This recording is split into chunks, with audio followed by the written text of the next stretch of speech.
Greetings and welcome to this broadcast, which is all about the interplay between artificial intelligence and the knowledge that you have ex- accumulated over many years of working in a particular field. So let's get started. I call this Beyond Automation Monetize Your Unique Knowledge in the AI era.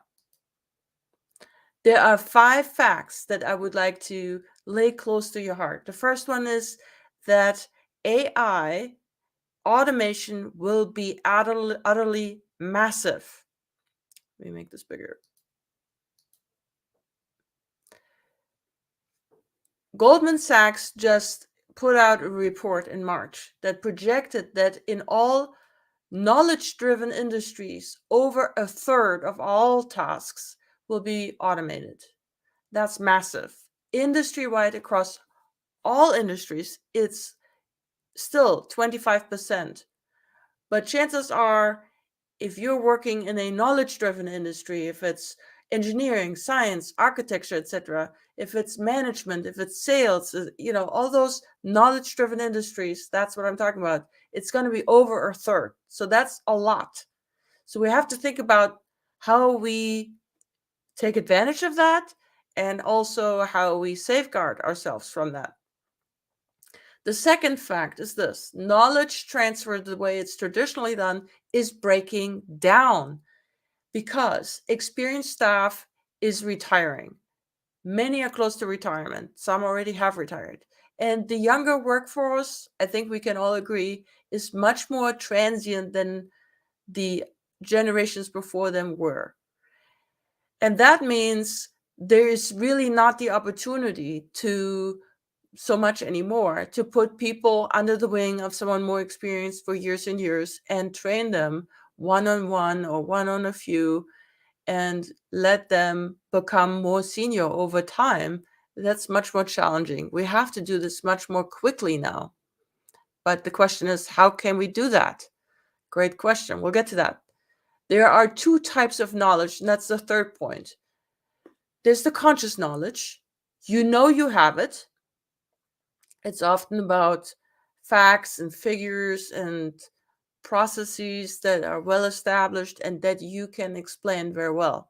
Now, it's still hard enough to pass on because you have to have the time to do it. And of course, you have to be willing to do it. But time is usually the enemy of doing that. Now, the other part, though, is much more tricky, and that is unconscious competence. Those are experiences and insights and intuition that you have and that you draw on every day or many times, but you use them automatically. So they're very hard to pass on, next to impossible in most cases. That brings me to the fourth thing: brilliance. When we say brilliance, we normally think of genius.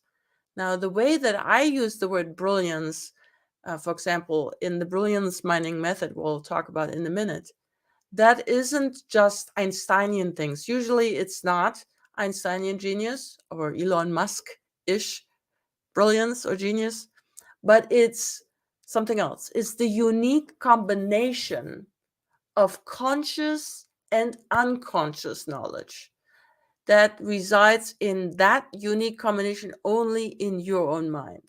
And of course, the same is true for your team members.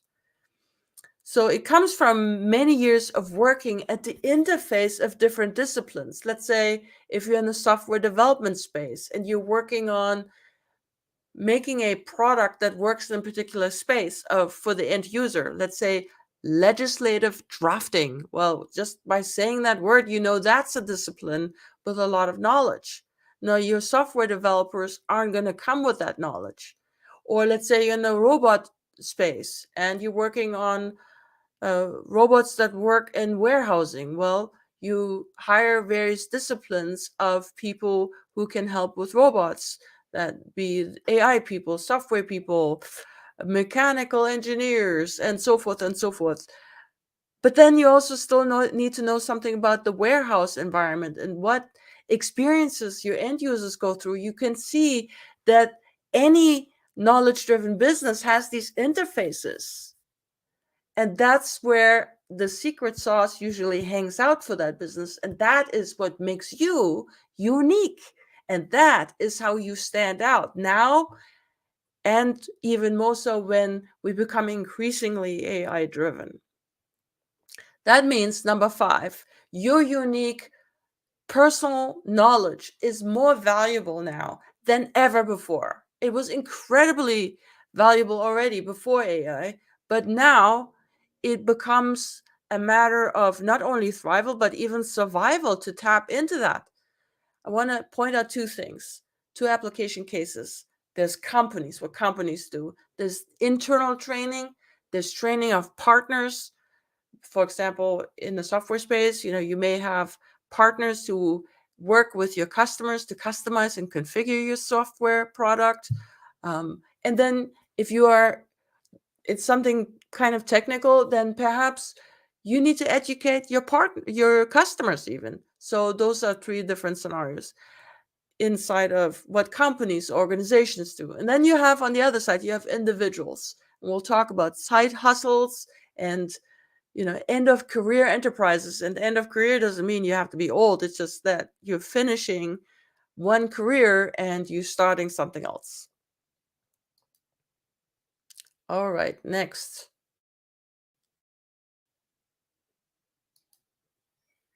Oh, a scientific calculator showed up.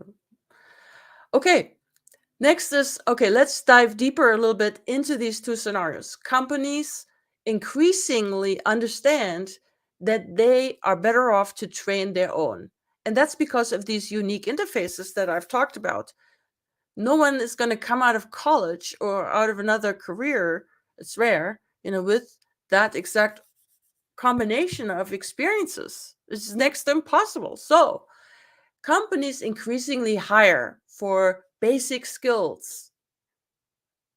They may be still deep skills, but also a cultural fit, and then they train the rest. So let's say they hire, in my other example, right, a software developer, but they make sure that that software developer fits into their culture.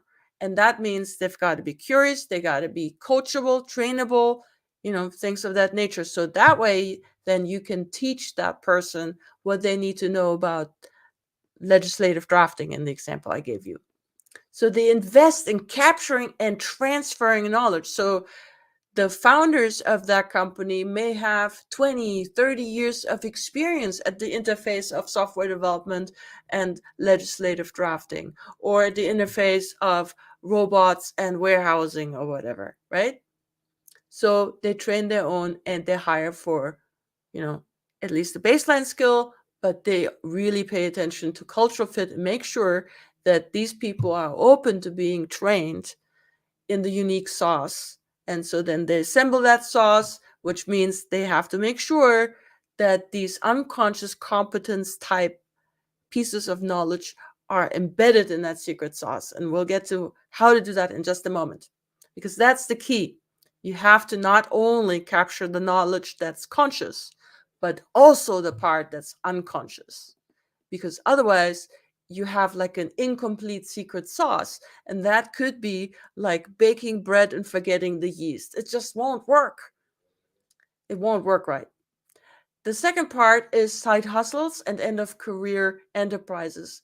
Prices have been shooting up like crazy. Salaries haven't been keeping pace with that whatsoever. So many people increasingly are looking for ways to monetize knowledge that they have in their brain. And they're thinking, man, what do I have that's unique? What is marketable? So that's another opportunity where you can thrive with knowledge that you have accumulated in your brain. All right, so Brilliance Mining is a game changer for both of those two scenarios. It has 3 stages. The first one is Brilliance Mapping. And basically, that's to find out what unique knowledge do you have that's in your brain. What is your brilliance, as I call it, right? That's that unique knowledge. Why does it matter? Who is it for? So in the company sense, why do we need this particular knowledge? Okay, that's our secret sauce, let's say, or that's a particular process, and so forth and so forth. In the individual side, what knowledge do I have that could be market it to somebody. Who is that somebody? What will it do? What's the opportunity? Then the next step is brilliance extraction.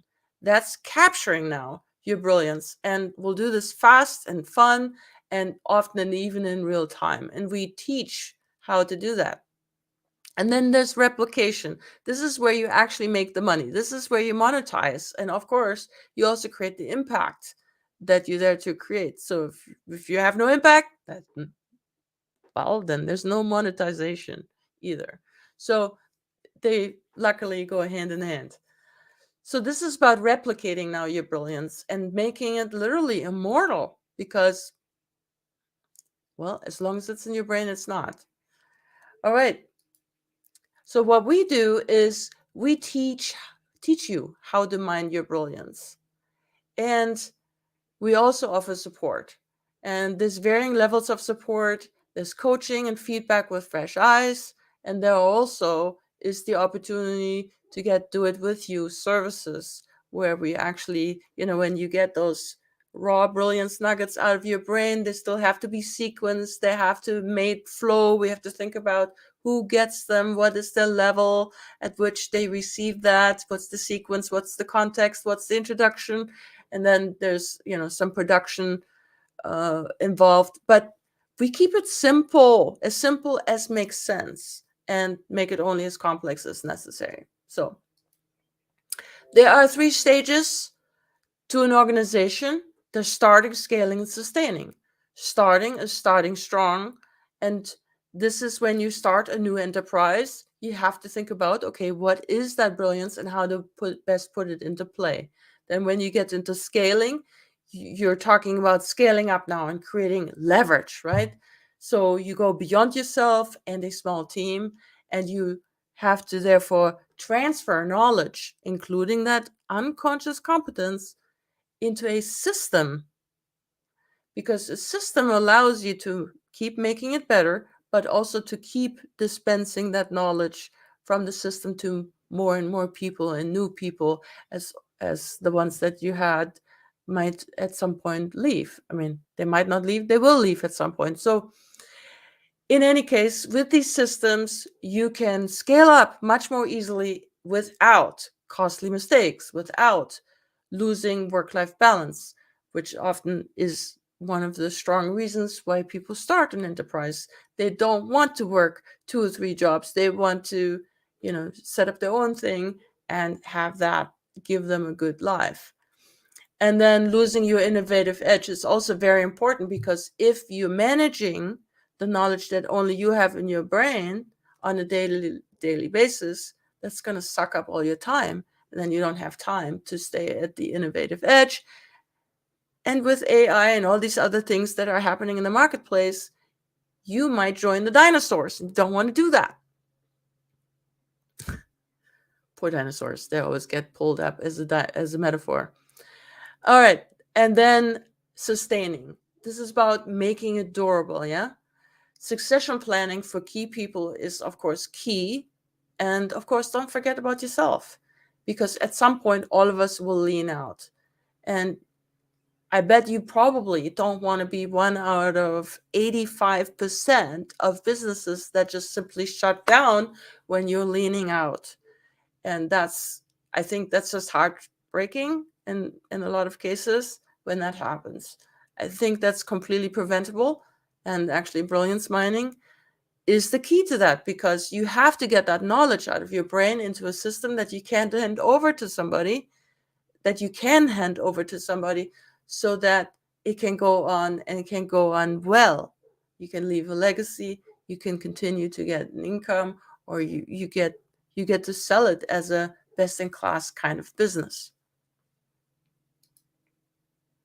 I'd like to invite you, last but not least, to a Q&A that's coming up. It's this Wednesday. Go to this link here and register and join us. Bring your questions, bring your thoughts, bring your fears, bring your visions of opportunity, and let's discuss it and create something wonderful. I'll see you there. Ciao. Thanks for joining me.